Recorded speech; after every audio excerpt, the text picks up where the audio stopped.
Thanks for staying with us. I'm Tyra Majors. Washington is seeing its first measles outbreak in years, and health officials say it's a reminder of just how contagious this virus can be. 6 cases have now been confirmed in Snohomish County, with additional unrelated cases in Kittitas and Clark County. Steve's in the ARC Lounge right now with Washington State Department of Health Secretary Dennis Worsham to talk about what this means for Western Washington. Steve. Yeah, Secretary, it's good to have you back again. Yeah, I think second time in a couple of weeks, so it's good to have you back on the show.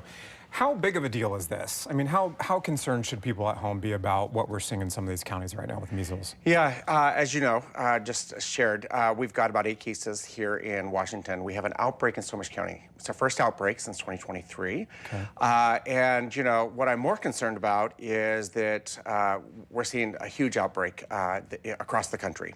And those numbers are really, really increasing. And, of course, when we see that number elevate throughout the country, it does cause some vulnerability. The Snohomish County cases are linked to the South Carolina cases, which we know is the largest outbreak we've seen since, you know, in 25 years. So this thing is not contained, still spreading, still needs to remain a concern for people that are watching at home. Yeah, absolutely. Well, I think, you know, people don't understand how really infectious, you know, measles is. Yeah. After a person has left the room who is infected, it can live in the space for about 2 years, or 2 hours.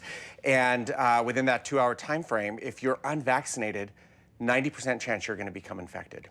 So it's highly contagious, and so right now there's a 21-day window period of exposure that people, once they've been exposed, to see if they'll actually get it. We have people who are still in that window of time, and I do anticipate that we'll see more cases here in the state of Washington. Are there people that are most at risk compared to others? Yes, of course. You know, people who are unvaccinated are most at risk. So it's 97% effective that if you've been vaccinated. If you've only had one vaccine, it's a 2 requirement. It's 93% effective.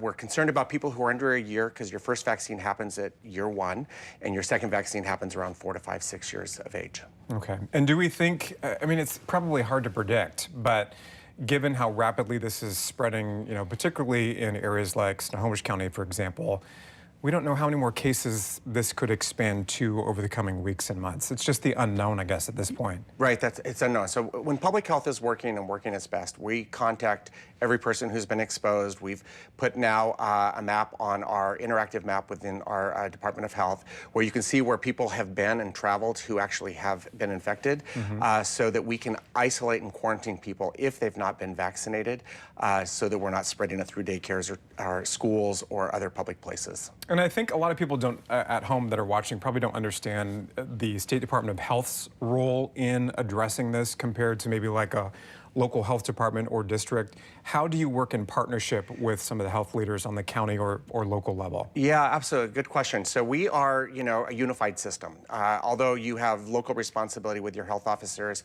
we provide both epi support, and if we need more people power, we put those on the ground in the communities where we need to do it.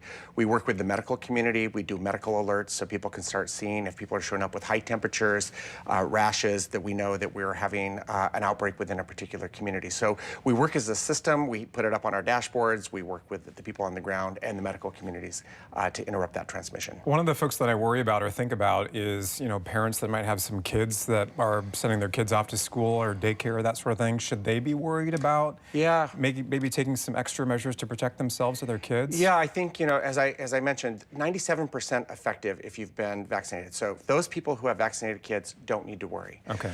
Those people who do not have kids vaccinated, really encourage them still to get vaccinated. You know, if you get vaccinated today, within 7 days, you're going to have some immunity. Within 14 days, you'll have full immunity. Okay.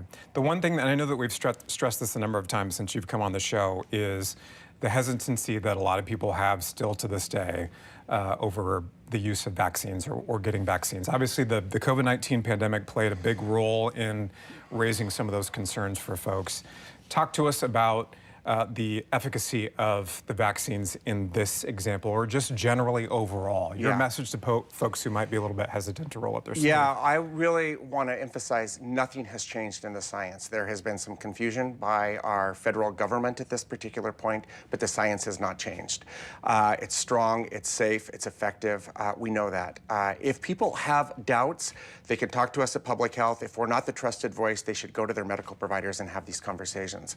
The American Academy of Pediatrics highly recommends getting vaccinated. So talk to the providers if that's where your trusted voice is coming from. And obviously there's been, and I think we talked about this last time, there's been a little bit of different messaging from the federal level to maybe a statewide level when it comes to vaccines. Who should people trust? Yeah, exactly. You know, right now we've got a bill in place that's right now in the legislature. It was sponsored by our governor and by our Office of Insurance Commissioners. We're decoupling ourselves from the recommendations from CDC because there has been so much confusion and ideology that has come into that place. We are set to be able to make those recommendations working with the medical community here in the state of Washington.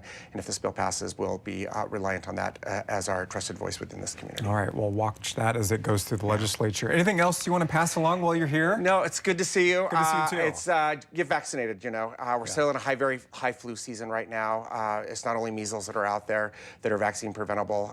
There are some other things that we're seeing as concern in the communities. We've had first, you probably reported on it, our first adolescent death up in Marysville because of flu. So get vaccinated. It's how prevention works. And COVID-19 vaccines as well too. Yeah. All right. Thank you so much for your time. Appreciate it very much. So get those vaccinations if you haven't done so. They can really help stop the spread of some of these conditions that we're seeing spread across the community right now. Very critical. Yeah. Thank you, Steve, and Secretary Worsham.